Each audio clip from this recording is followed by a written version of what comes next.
নমস্কার, Rishibani institute of Vedic অ্যাস্ট্রোলজির পক্ষ থেকে স্বাগত জানাই আজকের জ্যোতিষ আলোচনায়। আমি শান্তনু আপনাদের সঙ্গে। আলোচ্য বিষয় বিশুদ্ধ জ্যোতিষ।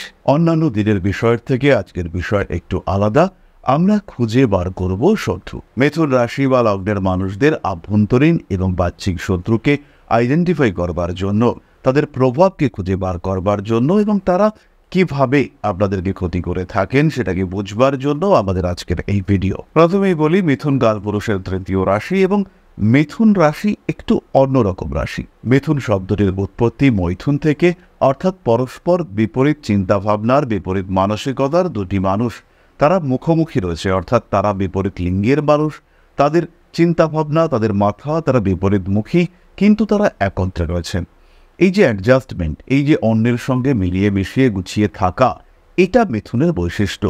এবং সবার সঙ্গে অ্যাডজাস্ট করতে পারা, সবাইকে নিয়ে চলা, সবার সঙ্গে অ্যাটাচ থাকা, এটাই কিন্তু মিথুনকে অন্যরকম করে তোলে। এটাই কিন্তু মিথুন রাশি বা লগ্নের মানুষদের জীবনকে অন্য একটা ধারায় এগিয়ে নিয়ে চলে। এর ফলে মিথুনের জীবনে বন্ধুত্বের অভাব হয় না, কিন্তু এই বন্ধুত্বের মধ্যেই থাকে একটি পরস্পর বিরোধী মতামত। এর ফলে এই বন্ধুদের মধ্যেই সৃষ্টি হতে থাকে মিথুনের শত্রু। তবে মিথুনের যারা বাহ্যিক শত্রু হয়ে থাকেন তারা কিন্তু স্ট্রেট ফরওয়ার্ড, তারা সরাসরি শত্রুতা করেন। ফলে মিথুন সহজেই বুঝতে পারেন যে এই মানুষটি আমাকে অপছন্দ করছেন, এই মানুষটির থেকে আমাকে দূরে সরে থাকতে হবে। পরিবেশ পরিস্থিতি এমন হয়, মিথুন চাইলেও এই মানুষগুলির থেকে দূরে সরে থাকতে পারেন না। কখনো পরিবারের সঙ্গে ওতপ্রোতভাবে জড়িত, কখনো কর্মক্ষেত্রে সরাসরি সম্পর্কিত, কখনো ব্যবসার জায়গায় তারা জুড়ে থাকে এমনভাবে যে তাদেরকে কোনোভাবেই নিজের জীবন থেকে দূরে সরিয়ে দেওয়া যায় না। ফলে মিথুন রাশি বা লগ্নের মানুষদের জীবনে সরাসরি শত্রুতা, এটা কিন্তু আমরা দেখতেই পাই। এই সমস্ত শত্রুদের সঙ্গে একটা সময় মিথুনের ভীষণ অ্যাটাচমেন্ট দেখতে পাওয়া যায়।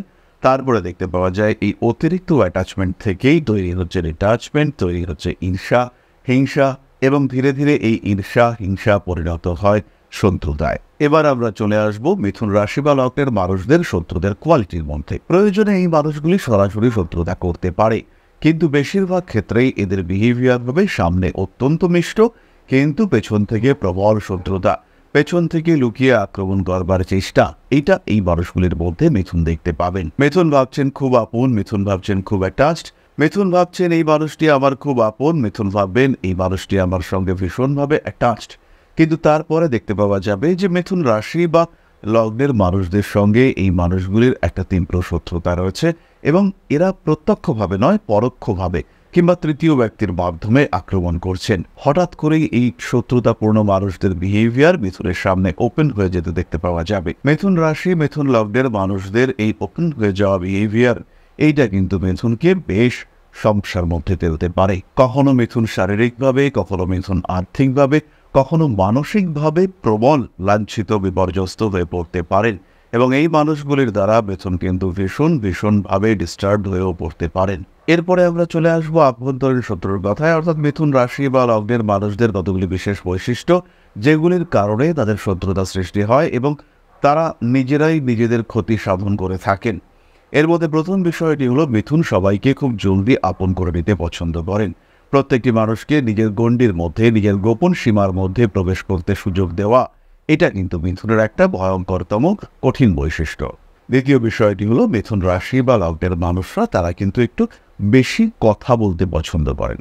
এই কথা বলতে গিয়ে অনেক সময় নিজেদের গোপন বিষয়গুলিকে ওপেন করে ফেলেন তারা, এবং যে কথাগুলি বলার নয়, যে কথাগুলি বলার কারণেই তাদের জীবনে সমস্যা বাড়ছে, সমস্যা আসছে, সেই কথাগুলি তারা খুব সহজেই ওপেন করে ফেলেন, মানুষের কাছে বলে ফেলেন।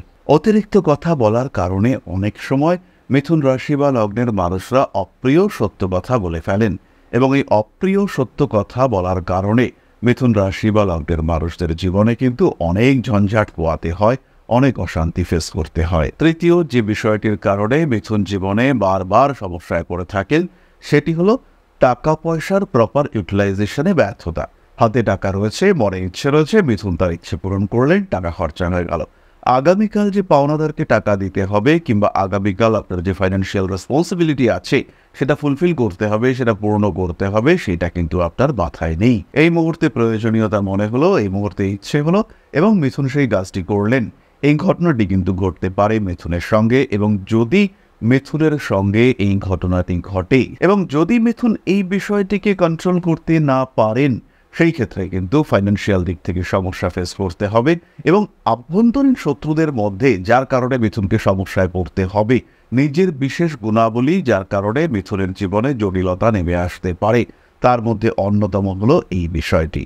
এগুলি ছাড়াও মিথুনের ক্ষেত্রে বন্ধু সিলেকশনে ভুল হওয়ার সম্ভাবনা বাড়তে দেখতে পাওয়া যায়। বন্ধু সিলেকশনে ভুল হওয়ার কারণে মিথুনের জীবনে অনেক রকম অশান্তি দেখতে পাওয়া যায় এবং এই অশান্তিগুলোর উৎস সেগুলি কিন্তু সেই বন্ধুদের মাধ্যমেই সৃষ্টি হয়ে থাকে।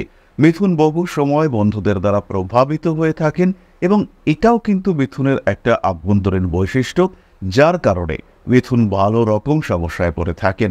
মিথুনের ক্ষেত্রে আমরা আরও একটি সমস্যা দেখতে পাই, সেটি হলো মিথুন আপনজনকে আইডেন্টিফাই করতে পারেন না এবং কারা আমার আপন, কারা আমার প্রকৃত পর, কারা আমার বন্ধু, কারা আমার শত্রু, তাদেরকে প্রকৃত আইডেন্টিফিকেশন এইটা করা কিন্তু মিথুনের জন্য ভীষণ রকম কঠিন হয়ে থাকে এবং এই কাঠিন্যের কারণে মিথুন তার জীবনে কিন্তু ভীষণভাবে সমস্যাগ্রস্ত হয়ে থাকেন। সুতরাং মিথুন রাশি এবং তাদের বাহ্যিক কিংবা আভ্যন্তরীণ শত্রু, তাদেরকে আমরা আইডেন্টিফাই করলাম। এরপরে প্রশ্ন হলো মিথুন কিভাবে এই শত্রুদের হাত থেকে মুক্তি পেতে পারেন। মিথুন রাশি বা লগ্নের মানুষরা যদি শত্রুদের থেকে নিজেদেরকে মুক্ত রাখতে চান, সেই ক্ষেত্রে অবশ্যই প্রত্যেকটি কাজ একটু সিস্টেমেটিক এবং প্ল্যান্ড ওয়েতে করতে হবে।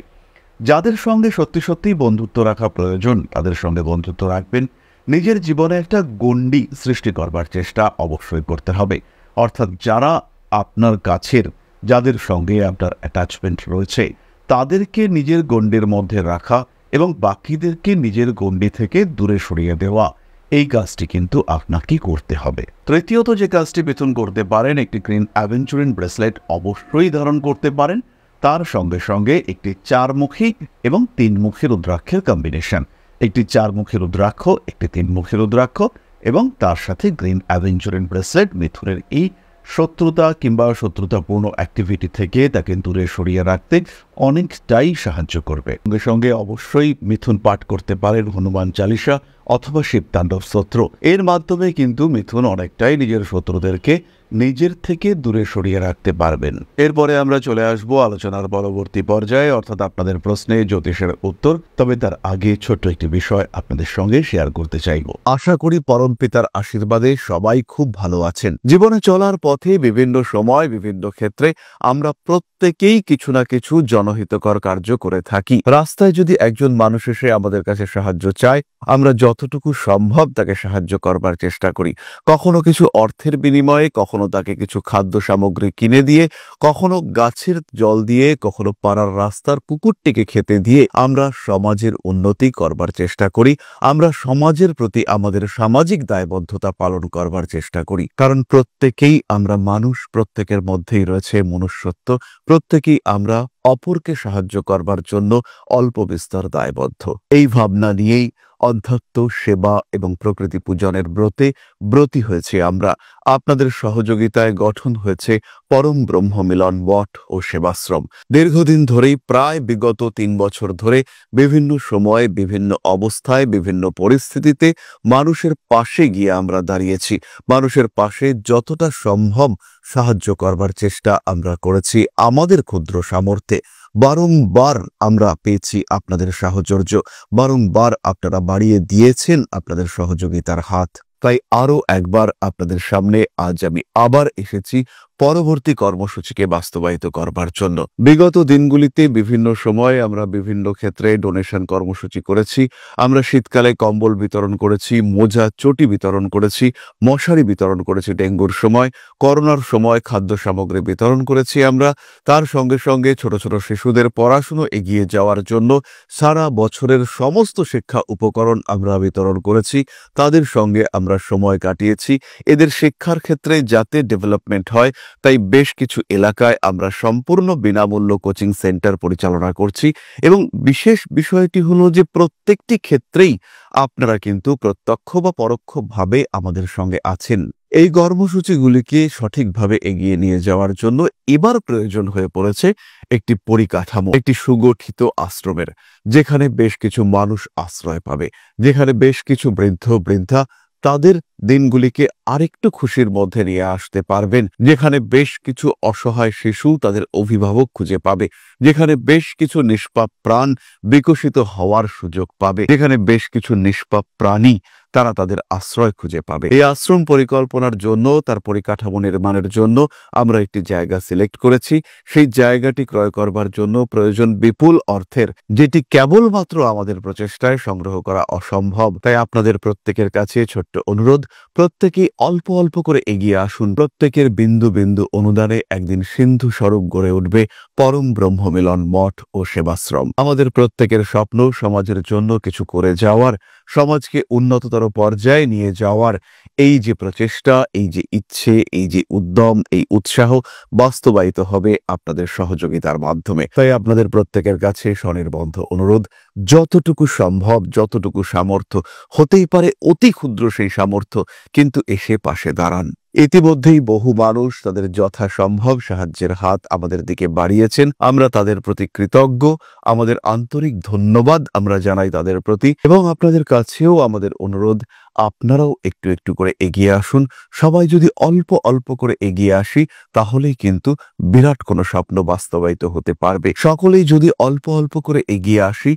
তাহলেই কিন্তু বিরাট এই মহান কর্ম বাস্তবায়িত হতে পারবে। একদিন আমার আপনার প্রত্যেকের স্বপ্ন পরম ব্রহ্মমিলন মঠ ও সেবাশ্রম আধ্যাত্ম সেবা এবং প্রকৃতি পূজনের এই মহান দায়িত্ব নিয়ে এগিয়ে আসতে পারবে, একটি জায়গা তৈরি করতে সক্ষম হবে। সবাইকে জানাই অগ্রিম ধন্যবাদ এবং শুভেচ্ছা। সবাই খুব ভালো থাকবেন। নমস্কার। তাহলে ফিরে আসা যাক আবার মূল আলোচনা প্রসঙ্গে। প্রশ্ন করেছেন Shilpa Ghosh, 19/1/2006, place of birth Kalna. Sir, এখন আমি নিটের প্রিপারেশন নিচ্ছি, হার্ডওয়ার্ক করছি, বাট ভালো ফল পাচ্ছি না। বিগত কয়েক বছর ধরে আমি আপনার ভিডিওগুলো দেখি, পরামর্শগুলো আমার জীবনে খুবই পজিটিভ ইম্প্যাক্ট দেয়। আমার বুথ স্ট্রং করার পরামর্শ দিয়েছিলেন আপনি। আমি বুথের জন্য বা আমার চার্ট অনুযায়ী কী কী করলে সমস্যার সমাধান পাবো, কাইন্ডলি একটু বলবেন। শিল্পা, প্রথমেই বলি, তোমার জন্মকুণ্ডলিতে কর্কট লগ্ন এবং মকর রাশি, শনি এবং চন্দ্রের মধ্যে ক্ষেত্র বিনিময় রয়েছে। শনি বক্রী হয়ে তোমার লগ্নে অবস্থান করে রয়েছে।